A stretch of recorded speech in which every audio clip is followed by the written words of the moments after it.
A legislative committee is expected to look into reports of a series of rapes at the prison facility in DeQuincy, Louisiana. Details today at 6. I'm Margaret Lawhon. Join Pat Shingleton and me for Eyewitness News at noon, weekdays.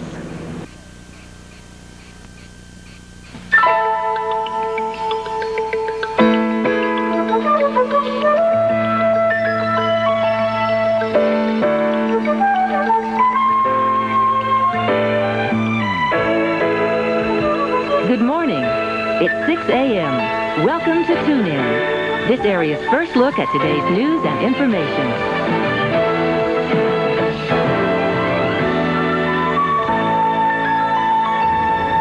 Good morning. Welcome to Tune In. It's Wednesday, April 29th, 1987. I'm Pat Hanshy. And I'm Leo Honeycutt. Welcome on this hump day. Just 2 more days before Friday, is it not? Yes, it is. Wednesday, Thursday. See how I count that one? You do very well. College degree for that. How are you doing today? I'm doing fine. Can you believe it's the 29th of April? It just went, phew, it's gone. Yeah. It's all going and gone. Real quick. Hard to believe, isn't it? I guess it's all the beautiful weather we're having. It's just going by so fast because we're enjoying our days. And that's true. Getting kind of hot, though, but you like it hot, right? yes, I enjoy the warm weather. Well, the only thing about the warm weather, though, is that we kind of need some rain. I mean, some people are beginning to talk, you know. People are saying, look, my garden's out there, I need a little rain on it, okay? Yeah. My lawn is out there, I need a little rain on it. Farmers out there going, look, we need some rain, period. Yeah, that's coming up this weekend, though, isn't it? The rain? Mm-hmm. Don't think so. Don't think so? Oh, well, we'll try a little harder. We'll do a rain dance maybe later on in the week on Tune In. Can you do a rain dance? I can think about it and try. Hey, that's an idea. Let's hold her to that, and we'll see that Friday. Don't make it hard. Maybe next Monday. Wait till a week for it to rain, okay? Okay. In the news today, a supervisor and counselor for a federal halfway house here in Baton Rouge is under arrest, charged with drug dealings. We will have details next. And today, clinical social worker Michael Cassio will join us as we continue our series on alcoholism in the family. Today, we'll discuss children now living with an alcoholic in the family. We'll take your phone calls. And Bishop Ott is with us this morning as he gears up to participate in this year's Louisiana Senior Olympic Games. One of the announcements today is that there will be a national competition this year, and Louisiana will be sending some of this year's winners to the national competition. And beautiful fashions are being presented today by the LSU Fashion Promotion class. It's a preview of their upcoming fashion portfolio. We'll feature all this and lots more for you in today's Tune In. But first, we'll take a look at some of the warm, sunny, dry weather we're having right now. The temperature right now is 54 degrees, relative humidity at 86%, barometric pressure holding steady at 30.12, and the winds are calm. And our Wednesday forecast calls for sunny skies, fair and mild today, variable winds 5 to 10 miles per hour, a high of 86. It's not going to quite make it to 90 today, and a low of 60 degrees. So it is continued warm, dry weather. Now here's Mr. Honeycutt with the news. Thank you, Pat. In the news today, a supervisor and counselor for a federal halfway house here in Baton Rouge is behind bars this morning, charged with dealing drugs. 44-year-old James W. Duvall was arrested yesterday after a lengthy undercover operation. State police say they purchased cocaine from Duvall on several occasions. Duvall was a counselor at the Ecumenical Center at Halfway House and a transitional center on North Boulevard, where he supervised the rehabilitation of 18 students. Authorities say the investigation continues. No bond yet has been set for Duvall. After 3 weeks of jury selection and months of previous delays, the jury in the Barry Seal murder case finally has begun hearing evidence. Day one was a bit slow, but as Barry Irwin tells us now, today that may change. The material covered was pretty basic. Richard Gregory, a U.S. attorney from Miami, testified about Barry Seal's role as a drug informant and his importance in gathering evidence against what is perhaps the world's largest narcotics cartel. But on Wednesday, the jury is expected to get a far clearer view into the world of big-time drugs when prosecutors call a major drug smuggler to the witness stand. His name is Max Mermelstein, and like Barry Seal, there are two sides to his story. On the one hand, he's a smuggler of huge quantities of drugs. On the other, he's a man that prosecutors say knows a lot about the Seal murder. In fact, they say Mermelstein originally came to Baton Rouge to kill Seal in 1985. Didn't do it, and was there when the contract was given instead to Miguel Velez. Defense attorneys will attack his credibility. And he didn't come forth and just tell us information for free. He's being given a rare opportunity to get out of jail early, and he's given that trump card, but he has to cash in on it. Mermelstein is being kept under tight security while here in Lake Charles, and like Barry Seal, he's considered a major witness not only in one case, but in many others. In news from the legislature this morning, Governor Edwin Edwards says that now there will be less than $120 million less to spend next fiscal year, but there will still be enough for a $6 billion budget. However, he told the House Appropriations Committee yesterday that the legislature should decide where budget cuts should be made. Edwards also predicted there will probably be a special session early next year to work out money problems. Good news for the unemployed oil and gas workers in Louisiana and in other oil-producing states. Under a bill passed by the U.S. Senate Finance Committee yesterday, the unemployed directly and indirectly involved in oil and gas would get up to 26 weeks of additional unemployment benefits. Senator J. Bennett Johnson says that these Louisianians are desperate for help. Means that we're going to pass my bill on trade adjustment assistance. It's going to mean 26 weeks of additional benefits for unemployed oil and gas workers and those in the service industries. Going to mean a lot for Louisiana. The bill passed yesterday would apply to people in oil, gas, and directly related services who lost their jobs after September 1985. In addition to the extra unemployment payments, they would be eligible for job training, counseling, and help moving to a new job. Now for some good news and bad news. Long-distance rates will be going down soon. That's the good news. But at the same time, you could be paying more on your next phone bill. How? Well, the Public Service Commission last night agreed to let AT&T lower its in-state long-distance rates by 20%. But at the same time, the Commission imposed a $1 a month user charge for its customers. He'll pay $1 more a month for his local service, but he'll get a reduced long-distance rates.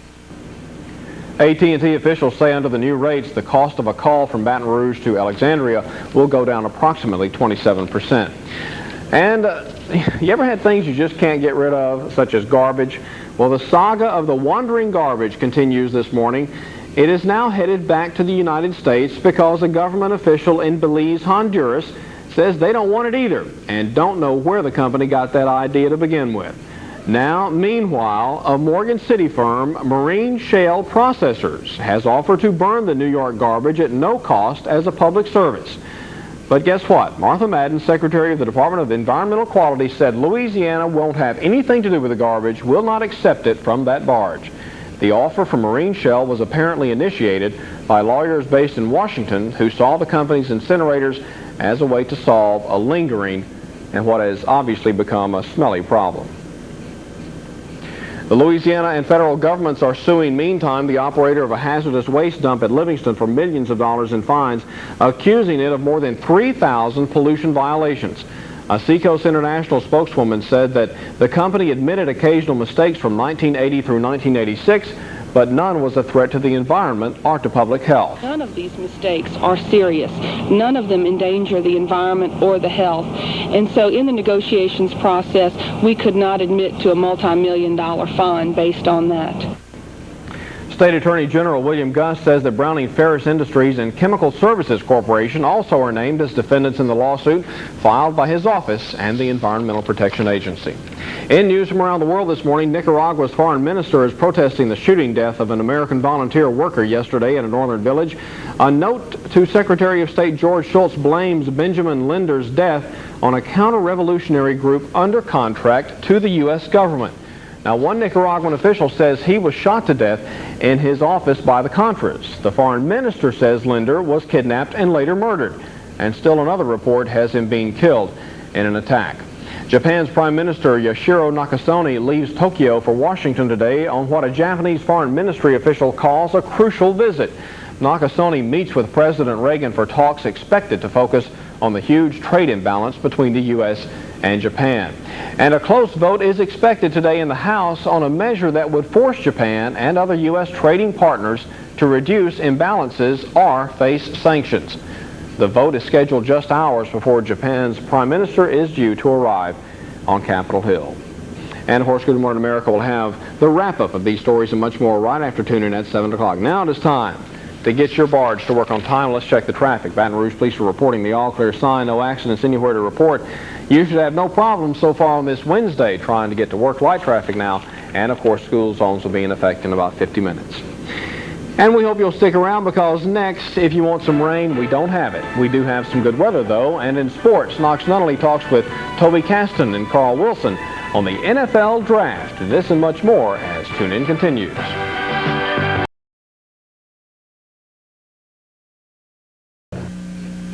And welcome back now to about 6:11, nice and, well, not really nice and cool. It's going to be on its way up to about 90 degrees today. The temperature right now at about 64 degrees, relative humidity standing at about 86%. The barometer holding steady at 3012, and the winds are calm. One look at the national map, we see that cloud cover virtually does not cover anywhere in the U.S. There are some clouds in, of all places, California up in through the greater northwest, but not really too much to talk about. And once again, the New England states still having some light rain this morning, but that's supposed to move on out, and they are supposed to clear off as well. Over the last 12 hours, movement has been minimal from the standpoint of storm systems, and nothing throughout the Midwest and the South, the sunny South for us. Our radar, the National Weather Service radar picking up just a few little bitty scattered showers up in through Montana, up in through Pennsylvania and New York, and over in New Hampshire, Vermont, that area, but not anything really to be concerned with. Our own radar picking up no showers once again for going on about the 12th straight day. We've had no rain. It looks like it's going to continue that way too. Across America, nothing but sunshine and blue skies today.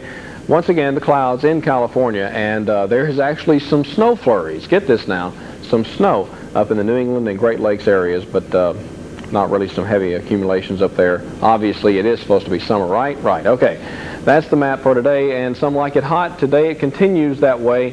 80s and 90s for us here in Louisiana, and that 80-degree range stretching all the way up to Canada. Hard to believe, but it's reaching that far.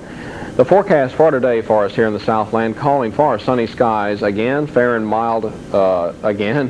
Variable winds 5 to 10 miles an hour with a high today of about 86 degrees, the low tonight back to 60. In sports, some hot times. The choices are made, the draftees are picked, and the winners are, well, that will be determined next season. Knox Nunnally talks with two draftees this morning, LSU's Carl Wilson and Toby Caston. Knox? It was a big day for LSU football yesterday. 5 LSU football players being drafted in the National Football League's annual draft. With us this morning are 2 of those LSU stars, Carl Wilson and Toby Caston. And let's first go to Carl Wilson. Carl, I guess you were very happy to be going to the Chargers, the West Coast, and a team that especially needs some defensive help. Yes, I am really happy about going and playing for San Diego on the West Coast. I stated earlier that if I had any choice, I would play on the West Coast or either in Miami because I just love the weather over there. I've been on the West Coast 5 times and I didn't want to come home, so I'm excited about that. Toby, let me talk to you a second. You're going to the Houston Oilers. That's a football team that also needs defensive help. They not only need defensive help, they probably need Toby Caston. Oh, yeah, I would convince them, no doubt, that they need me and that they should have drafted me higher. But, you know, unfortunately, those things doesn't happen, and you just have to seize the moment and make the best of the opportunities.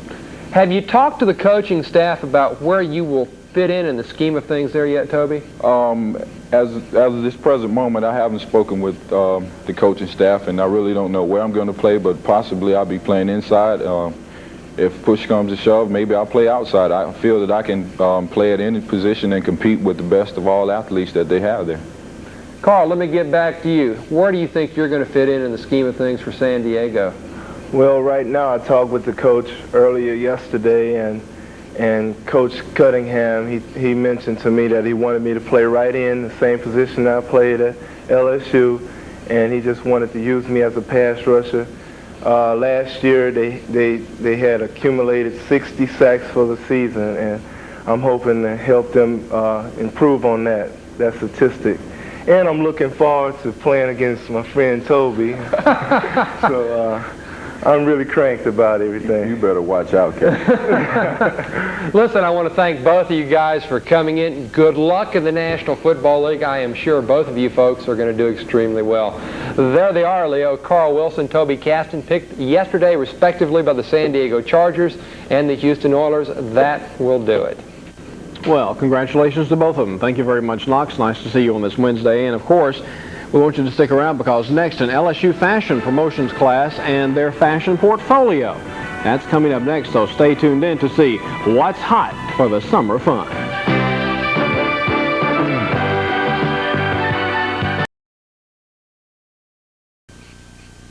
Welcome back. It's about 19 minutes after the hour and 64 degrees in Baton Rouge on this Wednesday morning. The LSU Fashion Promotion class is joining us this morning to show off a little bit with their upcoming show, Fashion Portfolio. Joining us this morning is the show coordinator, Renee Denson, and Liz Horn is the promotion coordinator. Good morning and welcome to both of you. Hi. This is part of your class that you're doing. You're putting on this show. Yes, it is. It's a required part of it. It's required for all fashion merchandising students at LSU. But we do have some other majors, business and finance majors, that do take the class. Oh, okay. How's it been for you, putting all this together? It's quite a bit of work. It's been wonderful. It's been just like a job. It's been a lot of hard work. We've been working on it since February. Now, there's 44 in the class, I believe you tell me? Right. Everyone has some job or another. Everyone's participating in one way or another. Right. We have 5 committees, and Renee and I are the coordinators, and each student works under one committee. What was the first step that you had to take? Talk to the mall director, the marketing director at Bon Marché, Amy Cole. Okay, and so that's where the show is actually going to be. Right. Mm-hmm. We've got a little bit of a sample preview this morning of the show, so why don't we get into that and see what's going on? Okay. All right, you can tell me about it, Renee. Mm-hmm. All right. Okay, first we have Marion. She's wearing a peach peasant dress. It's made of 100% cotton with a white petticoat underneath. It's by Outback Red, and it's available at the Limited. Next is Dottie. She's wearing a 2-piece aqua ensemble by Knickknacks. The oversized top is accented by a white lace collar, and the polyester cotton blend outfit is available at $5.79. Susan is wearing a black and white printed bustier pouf cotton by Margie Darnell from GH Homes. All these dresses are available in Bon Marché Mall. Oh, that's nice. At the show itself, we're going to expect fashions of this variety, from the everyday little cotton dress to the evening wear. It's going to be from casual to formal wear, right. And I'm wearing a silk dress, and it's available at DH Homes, and it's by Knar. All right. Let's talk a little bit. You brought some of the material with you as far as what the class goes and what y'all have done in working with this show. So let's go ahead and you really tell me something about this, because you had to do it from every aspect from beginning to end. Yes, we did. What you're seeing on the camera is a poster, and the class had to make different designs, and the whole class voted on one that we liked. So you actually design fashions as well. All right. We also sent out press releases. You're seeing a table tent in the pink, and we used direct mail for the first time as some promotion. Okay, now let's go ahead and get the details. When and where is the show? It's at Bon Marché, of course. Bon Marché, Saturday at 1 o'clock. And admission's free, and we're having door prizes donated by the Bon Marché merchants. Okay, sounds wonderful. Good luck to you in all of your endeavors, and it sounds like it's going to be a good show. We hope so. Thank you. Stay with us. We'll be back in just a moment. We're going to explore the connection between fish and heart disease. Stay with us.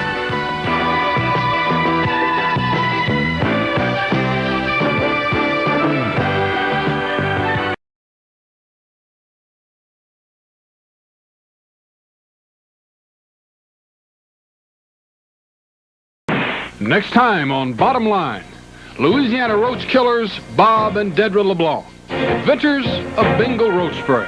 Probably one of the fastest growing companies, I guess, in the country today. It's phenomenal. Also, Louisiana's strawberry industry.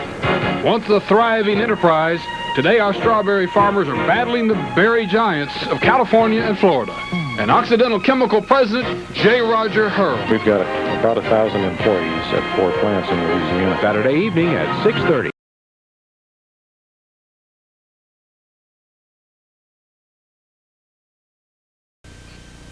Welcome back. It's about 23 minutes after the hour, and right now in Baton Rouge, we have a comfortable temperature. It's not so bad, 54 degrees. Relative humidity at 86%. Barometric pressure holding steady at 30.12, and the winds are calm. Hey, that's pretty quick, too. Forecast for this Wednesday, sunny skies today, fair and mild today. Variable winds 5 to 10 miles an hour with a high 86 and a low 60. Slightly cooler. Not much, but slightly. Good day to go fishing. Yeah. Very good day to go fishing. I think so, too. I have a fish story for you. Another one? Yeah. What are the pros and cons of fish supplements now being taken by millions of healthy people who hope to avoid heart disease? Dr. Michael Breen found the first clue that fish could prevent heart disease, and it came from studies on Eskimos. Eskimos the studies show that Eskimos rarely got heart disease despite a diet extremely high in fat. Researchers thought Eskimos might be protected from heart disease by their high fish diet. While you or I eat a pound of fish a month, an Eskimo eats a pound of fish a day. Because Eskimos eat all that fish, they also eat large amounts of special fats called omega-3 fatty acids. Researchers have found omega-3 fatty acids make your blood less likely to clot. It takes your blood or mine 5 minutes to clot. But because Eskimos eat omega-3 fatty acids, it takes their blood 30 minutes. Those acids are the key ingredients in the fish oil supplements now being heavily marketed. But skeptics claim if those supplements work at all, they give only a fraction of the protection that an Eskimo gets. While there's controversy over fish oil supplements, there's another pill that many experts say most of us should be taking every day. Now, this pill is usually safe. It may prevent heart disease and strokes, and best of all, it's found right in your own medicine chest. We're talking about common aspirin. Aspirin also works by preventing blood from clotting. We know the drug can prolong the lives of people who've already had heart attacks or strokes. In a nationwide study, healthy people are now taking aspirin to see if those diseases can be prevented entirely. The evidence so far has convinced the Surgeon General and many others that an aspirin a day is good medicine for anyone over 40. I think it's simple enough if you don't have bleeding tendencies to take it, an aspirin a day until the results come out. Do you take aspirin yourself? Yes, I take an aspirin each morning. And experts say that aspirin should be avoided by those with ulcers and aspirin allergies and anyone with a bleeding problem. Yeah. Well, no aspirin for that, huh? I thought aspirin was like a cure-all for almost everything. Well, yeah, but I mean, it's got its limits as well. Well, speaking of cure-alls, I've got a story today for you from Alexandria, okay? All right. Alexandria, Louisiana. I've heard of killing the motor. Killing the motor, Have you heard of killing the motor? Sure, kill the motor, yeah. Well, yesterday a guy killed his whole car. Okay. Yes, and he went to jail for it. A spokesman in the Rapides Parish Sheriff's Office says that he doesn't know what made a man so mad that he shot his car 6 times with a .44 caliber Magnum pistol yesterday, but he did. I'm not going to say who it was, but the 31-year-old was arrested yesterday for illegal use of a weapon after deputies answered a disturbance call at his house just south of Alexandria. Just got mad at the old clunker and shot the sucker 6 times with his Magnum pistol. Kind of a throwback from the old days of shooting the horse when it just didn't work anymore or had a broken leg or something like that, but... There's no mention in here of the condition of the car. Yeah. Could be on the critical list. Have you ever reached the point where you wanted to do that? Oh, yes. Oh, yes. Oh, yes. Well... Especially after you get the bill from the mechanic. Okay. Right now, Margaret and Pat would like to join us and tell us what's going on today. Now, they're not clunkers. No, they're not. How y'all doing? Good morning. Pat. Good morning, Leo. Coming up on today's edition of Eyewitness News at noon, Dale Ramirez with the Better Business Bureau will join us with the details of an upcoming membership drive. And doctors are using new techniques to help the visually impaired retain their sight. We'll examine this procedure in our medical report. And Margaret, Wednesday is our recipe day, and we'll bring you a preparation that includes Italian marinade and crab meat. It's recipe number 126, and you'll be able to get it by sending us a self-addressed stamped envelope. That sounds good. Be sure to join us for these features, plus the latest news and weather information, right here on Eyewitness News at noon today. I'll tell you what, I'm going to move to the noon show to keep cooking up all that good food. Oh, we got some food for you tomorrow, but anyway. Oh, yeah, from Belrose. Yeah. All those wonderful people in Belrose cooking up yesterday. Was that good or what? And we got all kinds of food tomorrow. But anyway, coming up in the second half of Tune In, we're going to be finding out about the Senior Olympic Games. They're coming up. Bishop Ott joins us this morning, and he's one of the participants this year.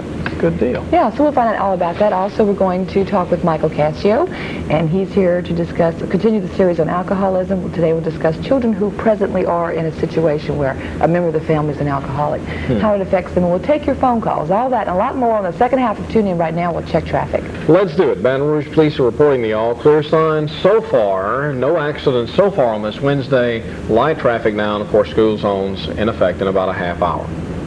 And coming up next, we'll take a look at the agricultural forecast and a complete look at today's weather. And the latest national news and international news next as Tune In continues.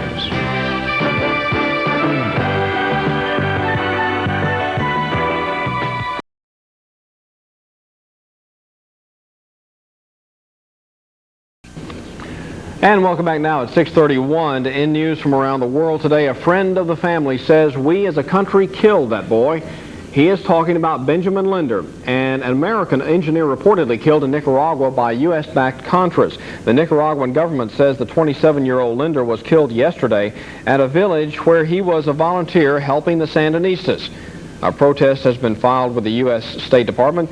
There is still some question about how Linder was killed. One report saying the Contras killed him in his office. Another report says that he was killed in an attack in the area.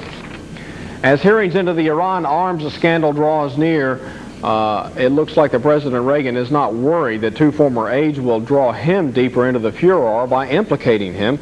Meeting with a handful of newspaper reporters yesterday, Reagan called former National Security Advisor John Poindexter an honorable man and said that neither he nor Oliver North could claim they acted with Reagan's authority in diverting arms sales profits to Nicaraguan rebels. And the co-host of the PTL Club won't be on the TV screen when the broadcast emanates from the studios later today. Instead, the Reverend Jerry Falwell will take to the airwaves where he will seek to reassure the faithful. In fact, he may detail farther a comeback by Jim Baker, not as a co-host, but as a witness in his own investigation. Before the entire board, and Reverend Baker, if he wishes, will have an opportunity to confront his accusers in a biblical sense with the board there. The search will begin today, meantime, to replace Richard Dortch, forced out as president by the alleged sex and money scandal at the ministry. Yesterday, the board of the PTL ministry barred a Baker comeback and cut off the Baker's reported $1.6 million salary. Well, back here at home, Governor Edwin Edwards says revised estimates indicate there will be a $120 million less shortfall there to spend next fiscal year, and he told a House committee the legislature should decide where cuts should be made to balance the budget. A federal attorney has told a state court at Lake Charles that he tried to persuade Barry Seal to enter the Federal Witness Protection Program. Richard Gregory said that Seal, a top drug informant, refused before he was gunned down in Baton Rouge last year. And the Louisiana Public Service Commission says Louisiana Power and Light Company must refund directly to customers the $390 million it got in a legal settlement. And the commission cut in half the $76 million rate increase it approved for the utility last January. And of course, Eyewitness News will have details of these stories and much more throughout the day here on Eyewitness News at noon, 5, 6, and 10. Now it is time to recheck the weather and the agriculture forecast as well. The current temperature is in Baton Rouge, a cool 54 degrees, humidity 86%, the barometer holding steady at 3012, and the winds are calm. One more look at the national map shows that cloud cover virtually remains secluded up into the New England states, the very far northeast, where they're actually getting some snow this morning, and just a few clouds over California. National Weather Service radar picking up just a few echoes from the places I just mentioned, but not really too much to worry about there. Our own radar just picking up nothing again today for going on about 2 weeks. River Stages, Mississippi today at 27.3 feet. That's up 2/10. Friday it will be at 27.5 feet. The A-meet is continuing to fall today at 11.8 feet. That's down 1/10. This morning's forecast map looks like this. It's still under the domination of many high-pressure systems throughout our area, throughout the United States, with one low between us and the other one up there in the Rockies. By this afternoon, there is a cold front that will become stationary, and it shifts now over toward the east, misses us completely under the pressure from the high pressure systems that have now joined together in the west and the south, pushing toward the east.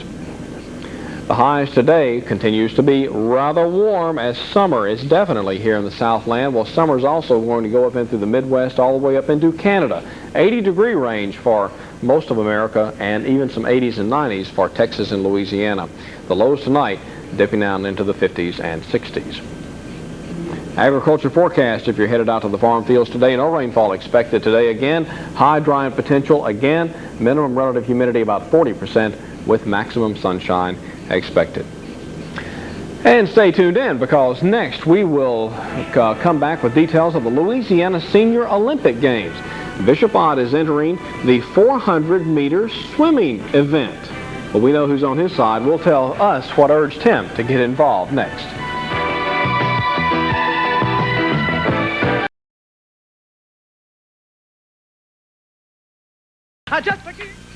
Welcome back. It's about 23 minutes till the hour, 54 degrees in Baton Rouge on this Wednesday morning. And coming up is the 4th Annual Louisiana Senior Olympic Games. Joining us this morning is the Executive Director, Jan Day Gravel. Good morning and welcome. Good morning. And one of the participants, Bishop Stanley Ott. Good morning and welcome to you. Good morning. Thank you. First of all, I want to know, you're in a 400-meter in the swimming competition. That's right. What have you been doing to train for? You've been training very regularly, or? Well, I've been swimming for 4 years now, and I really enjoy it. It's just a good pastime. So I think it's very fine that we can encourage people, to keep their good health and to enjoy life, a quality of life. So I find swimming just excellent for this. And the decision to participate in the Senior Olympics pretty much was based on that? That's correct. So I'm looking forward to it. Well, very good. Now, there's going to be, last year was pretty nice group that you had got together for the 3rd year. Yes. This year is going to be bigger and better than ever. That's what we hope. We expect about 1,300 athletes to come to Baton Rouge on May 11th, 12th, and 13th to compete in 22 medal events. And those athletes who qualify in certain medal events will be able to go on to the first National Senior Olympics in St. Louis. So we're really excited about that. Now, the qualifications to participate has changed a little bit. So let's give that information out right now. It has. We've lowered the age limit to 55, and we have 6 age categories. So it's 55 to 59, 60 to 64, on up to 80 plus. And the only other requirement is that you be a resident of the state of Louisiana. Okay, what are some of the other games that they can participate in? We have everything from archery to bait casting to bowling to football throw to one of our big participation events is washer pitching, which a lot of people ask what that is. And yes. And it'll take off on the silver dollar toss that people used to do. They have to throw a 2.5-inch washer into a 3-inch cup. All right, how did you come to decide on the swimming competition as opposed to any of the others? I was invited to participate, and I've seen the publicity the last couple of years, and someone thought I would be a good candidate to be in the races. So since I enjoy it, I'm looking forward to it. Like when I finish now, I'm going to practice for for my event. What about the senior citizens that are sitting out there saying, I can't do that? Do you have a message for them that you can give? Yes, yes, indeed. I really feel that it's amazing what the body, can do once you begin to train. I was jogging for many years, and I went back to swimming, and I had lost my breathing, so I had to learn all over again how to control your breathing in swimming. But now, after about a year or two, I have it back, and it's a real joy and satisfaction to be able to exercise every day for about a half hour swimming. So I would encourage all the people to try it out. Give it a try, sure. Now, the deadline for registration is this Friday. Yes, it is this Friday, and people can come by our office at 4528 Bennington Avenue and pick up an application, or it can be postmarked on May the 1st, and we will still accept it. Registration fee is $10 for the general games, and there is an additional fee for bowling and golf, but they can call us at 925-1700 if they require any more information. 925-1700. Good luck to you. Thank you both for being with us this morning. And stay with us, because coming up next, clinical social worker Michael Cassio joins us with a discussion on the effects of alcoholism on children living in the alcoholic household. Stay with us.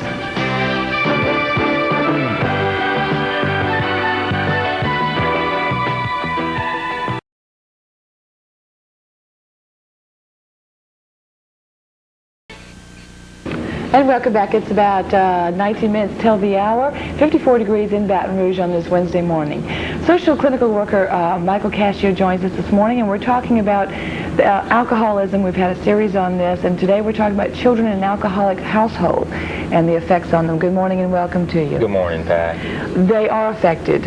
The children are affected when they're in a household with an alcoholic. Very much so. No child escapes from the effects of alcoholism of the parent. Remember, in previous segment, we talked about there being 4 rules in an alcoholic family, that the family has to remain silent about the alcoholism. They're not given freedom to express the hurt and what's happening in their lives. They have to deny the alcoholism. They can't say that mom or dad is an alcoholic, and the alcoholic doesn't admit it, the spouse doesn't admit it, and they are very isolated. They tend to isolate from each other in the family. They're not really there to talk, so they're isolated from each other and from the community. They can't share the secret, so they tend to back away from other people, and that they tend to be very rigid in behavior. They get in repetitive ways of behaving, and they're not free just to grow and be themselves. Now, from that, the child is going to not feel very worthwhile and not feel like he counts, because he can't just be himself and express his feelings. And in addition, the child is going to tend to withdraw and to form a certain behavior kind of style, a way of relating to the world. For example, he may decide that he's going to be the perfect child and be the hero in the family, so to sort of save face for the family, he'll take on that responsibility. Or he may decide he'll be the rebel, the scapegoat, and get into a lot of trouble in order to divert attention away from the alcoholic and that behavior.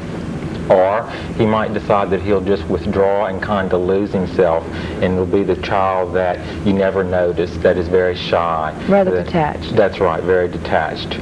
Or he may decide that he'll be a clown and be the one that will provide relief, fun, humor for the family, and just get into a lot of silly kind of foolishness. Or he may just be a placater and try to please everyone in the family and smooth things over. All of this points to a child not being able to be themselves. Right. How can we help this child? Okay, first thing I think that the parents can do, the non-alcoholic parent, is to get some help for themselves, to learn about alcoholism, to quit denying the effects of alcohol on their own lives. The stronger and the more that they know about alcoholism and how it's affecting them, then they can begin to set a better example for the child, because the child will learn from your behavior. He will pick up cues from how you respond to the spouse's alcoholism. What do studies show as far as this child becoming an alcoholic themselves? He is twice as likely, if one or both parents are alcoholic or drug dependent, he is twice as likely as the general population to develop a chemical dependency. And I think that is another thing that you can let your children know, that they are at more risk in their lives to develop a chemical dependency problem. And so then they can be aware of that throughout their lives and make plans accordingly, live their life in maybe different ways. That's the first preventive measure. Yes. For them to be aware that that's a possibility. That's right. In addition, I think that we need to give our children ways to, again, express their feelings, not to feel guilty for expressing their feelings. Remember, they're very afraid of expressing anger and hurt and fear. And so if you can let the child talk and really listen to the child and not make the child feel guilty for those feelings, it can be a big help.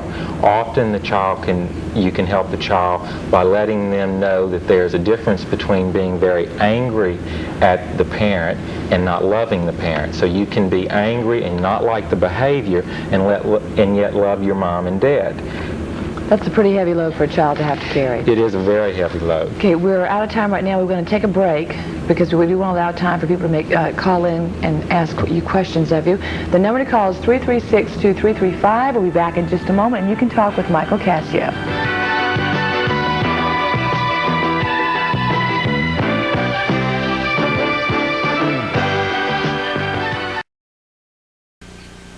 Welcome back. It's about 10 minutes till the hour. We're talking with Michael Cassio. The topic this morning is